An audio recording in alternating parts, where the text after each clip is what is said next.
I want to talk to you this morning about feminine amnesia that we can see in the collective. And of course, if it's in the collective, we can see it in the individual. If we look within ourselves, we can see threads of this.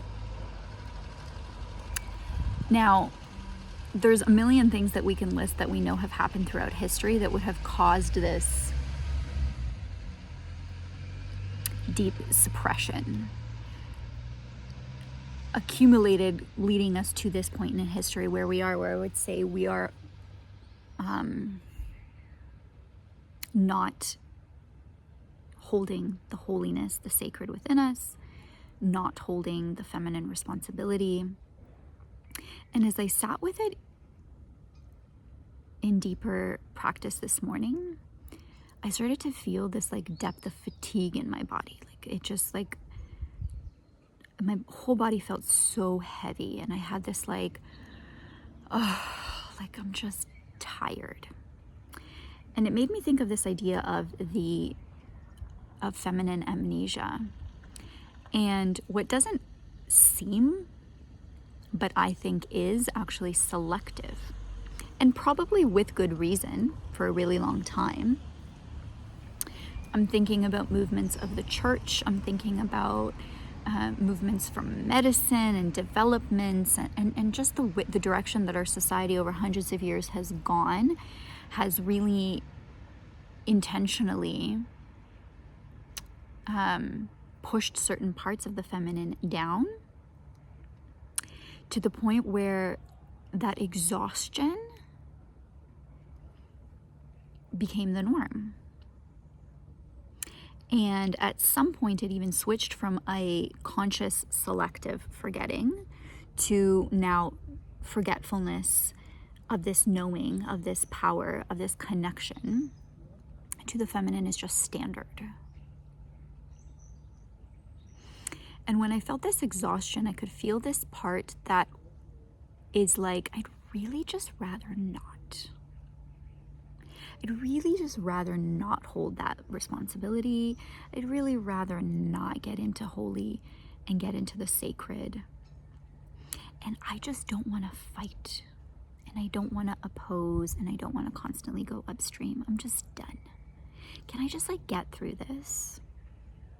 And I encourage you to kind of sit with that spot a little bit of like, where are you just trying to get through things? Even if it's like, oh, I just need to get through my day. I just need to get through this week to get to Friday. I just need to get through the sleepless nights with my baby.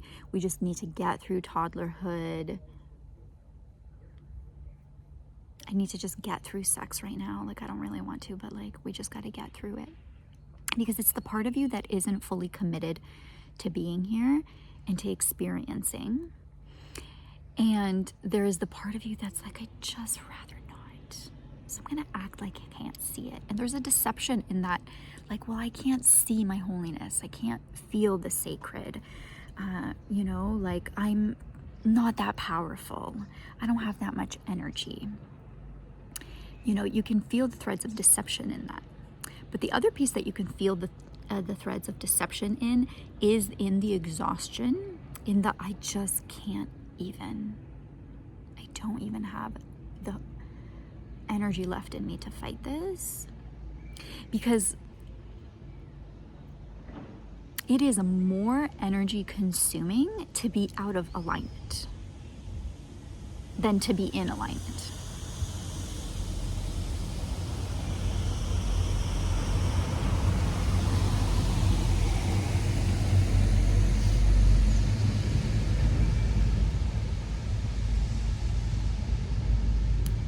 It is more energy consuming to be disconnected and out of relationship with your holiness, with your sex, with your life force, with the power within you, with your responsibility as a woman on earth. That's actually the draining, energy consuming part. Being in connection and in relationship with those parts of us is life-giving. It is energizing. It is not work. It is not effort. It is a beingness, and it is a right relationship. It drains us a lot more to be playing small, playing powerless, playing irresponsible, playing unholy, unsacred, than to step into rightness, even if rightness feels like being a lot bigger and holding a lot more. And I can see how that can be like a mind fuck for the mind a little bit, because it's like, well, no, there's more here. So naturally that will require more of me. That's like the fatiguing thing. Like I can't do that. But it's not. That's the trick. Because you're fueled by the deeper thing and you're flowing with the energy, with the guidance, with your own soul, with God. And you're fueled by something that is bottomless, limitless. It does not feel fatigue. That is backing you. Versus when we're disconnected from that thing and we're using pure life force to be something that we aren't.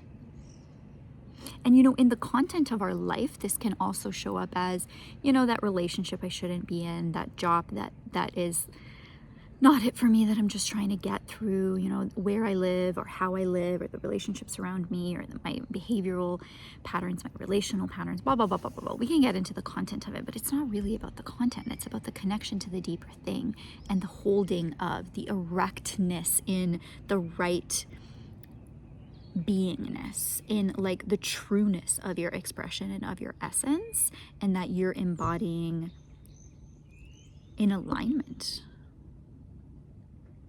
as opposed to pouring life force energy really hard to make something different, to be something other than what you are.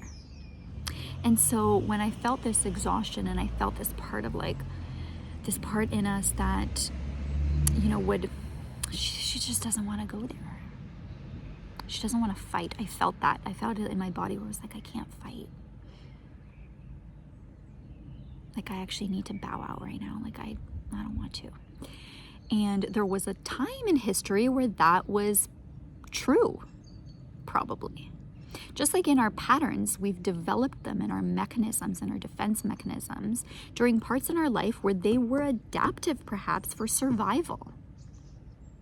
But women, we are not in survival anymore. And we are not anymore going to be burnt at the stake, or exiled, or anything like that.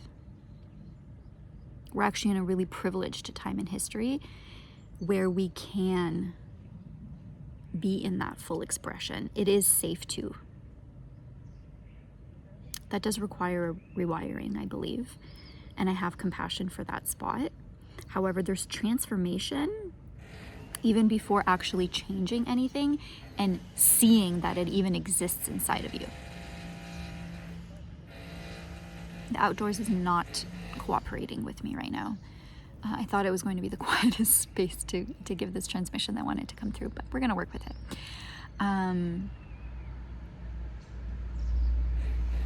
It's safe. And it's not a fight, and you don't have to fight, and it's not about opposition. That's not how we're creating things anymore. You just have to be. It is a parallel path to the other options of misalignment, of unholiness, of the anti-life movement. I'm not in opposition to it. I don't give it my energy. I speak to it and point to it at times, but I don't give it my energy. In birth, this was something that I had to come to as well, because initially when you start seeing all the fucked up shit in the medical industry, you think, well, I have to change it from the inside, or we have to fight against it and change it and all this stuff. And it's like, no, we're just doing things differently over here. We're just birthing differently in our sovereignty. And this is the same. There's no patriarchy we're fighting against, or the feminism that's aligned with patriarchy, by the way. I'm not fighting or opposing anything. I'm actually stepping into something, because that creates ripple effects around everything and everyone around us. So what is the part of you that just can't be bothered, that doesn't really want to hold the responsibility, create that thing, make those changes, admit to being holy, see the holiness, the sacredness, and everything that comes with that. Because when you can see where she's kind of tantruming and where she's really coming out and where she's leading, you can step in with your conscious self, because consciously you may think you are fully in alignment with your holiness, with your responsibility, with the sacred, with life. But then there's this part that's like kind of dragging her feet and like, actually, no, we're not going to really go there. Not too deeply, at least. And that's the part we need to kind of reparent or integrate with the rest of us and be like, I really get that you feel this way, but this is the direction we're going in. And get her on board to what is being built, created, and the embodiment and expression we're trying to step into. Because although there has been a feminine amnesia and a selective feminine amnesia for a really long time, because of the remnants of when we needed that to survive, the feminine is on the rise and women are on the rise. And this is not like a, we're so powerful, yay, like protest on the streets type of thing. No, I mean this to the depths of my bones of like, this is what the world needs right now. There's a rightness in our power. There is a stepping into a responsibility and a humbleness, not about who's more or less powerful or anything like that. There's a humbleness in what we hold. It's just true. And that will energize and nourish and get us in right relationship with everything else in our life when we can hold the truth of our nature. Thank you.